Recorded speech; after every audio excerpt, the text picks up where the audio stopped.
ব্যবসা কি বসে বসে করা যায়? লাভ কি খুব সহজেই আসে, নাকি পরিশ্রম করতে হয় কিন্তু টাকা কম আসে? সবকিছুরই উত্তর দিব আজকের এই ব্লগে। চলেন শুরু করা যাক। আজকে চলে যাচ্ছি আমার ব্যবসার কিছু কাজ করার জন্য। আপনারা তো সবাই জানেন আমি নতুন একটা বিজনেস শুরু করছি, যে বিজনেসের কাজ আমাকে প্রতিনিয়তই করতে হয় এবং নিজেই আমি সেখানে যাই। তো আজকে চলে গেলাম কুশল সেন্টারে, যেখানে ওয়ান টাইম বক্স প্লাস যাবতীয় যত কিছু সংসারের টুকিটাকি যত কিছুই বলেন না কেন ওখানে পাওয়া যায়। তো যেতে যেতে আমি একটা ব্রেসলেট দেখতে পেলাম, যেটা খুবই ভালো লাগছিল ডিজাইনটা, কিন্তু মারুফা নিবে না বললো, তাই আমি আবার রেখে দিলাম। আর দামটাও একটু বেশি মনে হলো, তাই রেখে দিয়ে চলে আসলাম।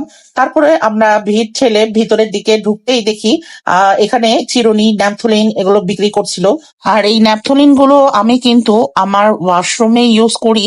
যে দিক দিয়ে পানি পড়ে সেই ওয়াশরুমের জায়গায় দিয়ে রাখলে আপনার যে কোনো পোকামাকড় বা দুর্গন্ধ আপনার বাথরুমে হবে না। এগুলো কি পা ঘষার জন্য? আর আমাদের মেয়েদের কিন্তু একটা খারাপ অভ্যাস আছে, যাই দেখি সেটাই ভালো লাগে এবং সেটাই কিনতে ইচ্ছা করে। তাই বেশিক্ষণ সময় ওখানে ব্যয় না করে তাড়াতাড়ি চলে আসলাম কুশল সেন্টারের ভিতরে, আন্ডারগ্রাউন্ড মার্কেটে। আর আমাকে মাপ দিবেন হচ্ছে একটা এই মাপে আর একটা এই মাপে। কত করে এগুলো ব্যাগ? আমি একটা এনজেলিশ নিয়ে তোলে যা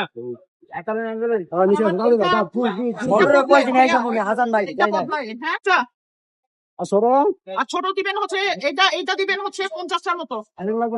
না ওই সাইজ লাগবে না। এই দোকানটা হয়তো উত্তরাতে যারা থাকেন তারা কম বেশি সবাই চেনেন। এটা সুমন ভাইয়ের দোকান। ওয়ান টাইম গ্লাস, প্লেট, বাটি, যত রকমের আইটেম আছে ওয়ান টাইমের এবং কেকের এবং ফ্রোজেন ফুড যত আছে সব এখান থেকে আপনারা কিনতে পারবেন। যারা যারা উত্তরায় আছেন তারা আন্ডারগ্রাউন্ড মার্কেটে সুমন ভাইয়ের দোকান বললেই সবাই চিনাই দিবে। তো এই তো এখানে আমি বাটি পছন্দ করে করে সব নিয়ে নিচ্ছিলাম। তো এখানে আমি ব্যাগ নিচ্ছিলাম, তারপরে আমি বাটি নিচ্ছিলাম, সবই নিচ্ছিলাম। তো এই তো সুমন ভাই বলছিল আপনার ভালো ব্যবসা করতেছেন, অনেক জিনিস লাগতেছে, আমার কাছ থেকেই নিয়ে যাবেন, ঠিক আছে? তো যাই হোক, আর দুটো টাওয়াল সে আমাকে ফ্রি দিছিল। তো আমি ফার্স্টে বুঝতে না পেরে আমি বলছি যে আমি নিব না। যখন সে আমাকে ফ্রি দেওয়ার কথা বলছে তখন আমি খুব উৎসাহের সহিত বলছি হ্যাঁ হ্যাঁ আমি নিব। তো এটাতে আমি হাসতেছিলাম। তো যাই হোক, এই তো সুমন ভাইয়ের আর একটা দোকান, এটা হচ্ছে কেকের দোকান। শুধু কেকের প্রোডাক্ট না, এখানে আপনারা ব্রেড ক্রাম থেকে শুরু করে সকল প্রকারের সস, বেকিং আইটেম সবকিছুই পেয়ে যাবেন। আসলে আমি নিচ্ছিলাম সস, এখানে সসও পাওয়া যায়, দেখেন সব ধরনের সসই কিন্তু আপনারা এখানে পাবেন। তো সবকিছু কেনাকাটা করে নিচ থেকে উপরে উঠে আসলাম। আর এসেই ভাবলাম এই গরমের মধ্যে একটু জুস খাই। আর এখানে একটা কদবেলের জুস পাওয়া যায়, যেটা আমার খুবই পছন্দ। আমি তাই কদবেলের জুস নিচ্ছিলাম। আর একটা কিনলে একটা কিন্তু তাদের ফ্রি আছে। তো যাই হোক, মার্কেট থেকে চলে আসলাম। আর ব্যবসা ব্যবসা তো এমন এক জিনিস ভাই, যেখানে আপনি পরিশ্রম করবেন বেশি কিন্তু ফল আসবে খুব সীমিত, যা আপনার কাছে খুবই অল্প মনে হবে, কিন্তু আমাদের কাছে যারা আমরা ব্যবসা করি তাদের কাছে কিন্তু এটা অনেক বড় রহমত বা নিয়ামত। যাই হোক, আলহামদুলিল্লাহ আমার ব্যবসা কিন্তু খুব ভালো চলতেছে আপনাদের দোয়ায়। তো এই তো, এটা হচ্ছে ওই দিনেরই বিকাল বেলার অর্ডার।